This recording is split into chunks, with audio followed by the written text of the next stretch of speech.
Hey there, and welcome to Real Brides. This is the podcast where we sit down with recently married brides to talk all things wedding, with real advice from brides who have been there, done that, and want to help you do it better. I'm Rosana with Shotwell Productions, New Jersey's highest rated photography and videography company. Let's dive in. Hello, thank you, Kristin and Kyle, for joining in on our podcast, talking about real brides. You guys have been married. You did all the planning, and you guys got married on December 3rd of 2021. Is that right? Correct. Yep. Yes. So you would say, like, overall, you really loved your wedding. Is there any advice that you want to give to like a future bride or groom on their wedding day or as they're planning their wedding? I think the biggest one is to kind of set your own expectations at the beginning, kind of decide what is the vibe that you want. Do you want it to be super casual? Do you want it to be a black tie? Do you want a church? What type of season do you want? And kind of just set those expectations first, because those are the things that will dictate the rest of it. It's very easy to get overwhelmed when the excitement of the engagement wears off and you actually have to start planning it. Yeah. So I think if you kind of set those broad expectations first, everything else kind of falls into place. And then, limit who you ask advice from. And when you do ask for advice, it's kind of more like this color or this color, not like, what do you think we should do? Just because it's easy to get kind of dragged out to sea if you ask somebody and it's like, you have your heart set on a beach wedding and they're like, oh, I would never get married on the beach because people get drunk and jump in the ocean. It's like, so.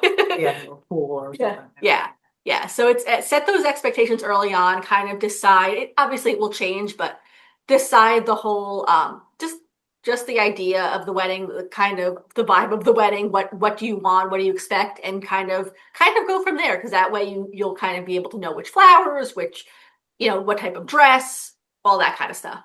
Now, I know, Kyle, you weren't really part of like the whole planning process, but I mean, you're a willing participant, correct? Yeah. Do you have any advice for like the guys? I feel like any I think from a guy perspective, first of all, it's a blur. It goes by, so cherish every second of it for sure. From the moment you wake up to you go to sleep, it's the best day you'll ever have. An exhausting day, and your face will hurt because you smile all day.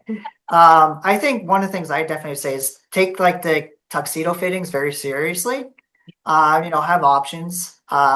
We had a couple of places we were going to go check out, and then we went to like kind of like a mom and pop place, who were phenomenal, and they took us, very seriously with what we wanted and our requests, and their fittings were great. So I had a phenomenal experience getting my tux with my groomsmen, and really just enjoy it. Like Kristin said, opinions are going to definitely kind of come up here and there, and you just kind of have to brush them aside. It's harder to do that, but it is your day, so you have to take that in account. And I would say that's one thing, and definitely don't drink before the wedding.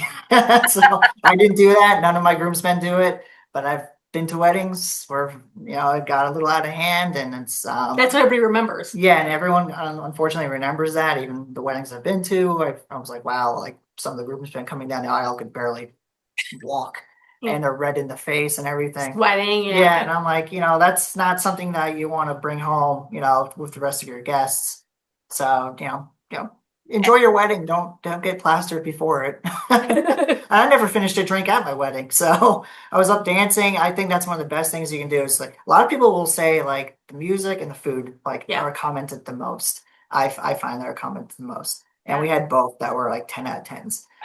Ramsey has a restaurant attached to it. Oh wow, okay. So that really makes it easier, and their bar was phenomenal. Their open bar was one of the best I think you could get. They got whatever we want. You can get whatever you want. Like they give you a list of what you could have, and then all of a sudden they'll go back in another room and bring out another bottle of something completely different that people were like, "Wow, thank you so much." Like that's really good. So I think when you're picking out a venue, having a restaurant attached is a nice thing. So if people want to consider that instead of having company come in to bring food, which always tastes a little different.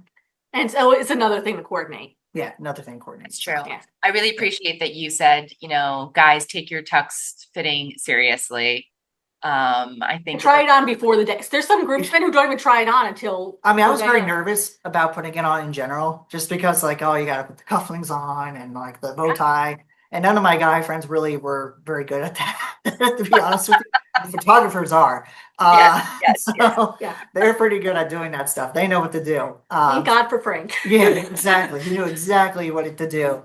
Because they know you're nervous and, they want to make sure that you look good in the photos too. So, and I think at my tux place, they had like a pizza night before you got your stuff too. So they took us to treat us very well. Yeah. That's really nice. That's really nice. And I thank you guys so much for sharing your experiences. And we've done a lot. Like we've shot your engagement photos. Mhm. We did your wedding. And then you guys had a beautiful baby boy, and we did some family photos for you. So like, we really feel like we've traveled through all of these really important life events with you guys. So you guys are like extra special to us. Thank you so much for sharing your story and your advice and just being part of this podcast. Like we really appreciate it. Thank you for having us. Thank you so much for joining with us and sharing all your kind words. And we will hopefully get to watch your podcast very soon. So thank you so much for being with us. Thank you so much. This is it for this episode of Real Brides. If you found something helpful, make sure to follow, subscribe, or share it with someone who is planning their I do. We have new episodes every week packed with more real talk from real brides. No filters, just facts. Thanks for listening and happy planning.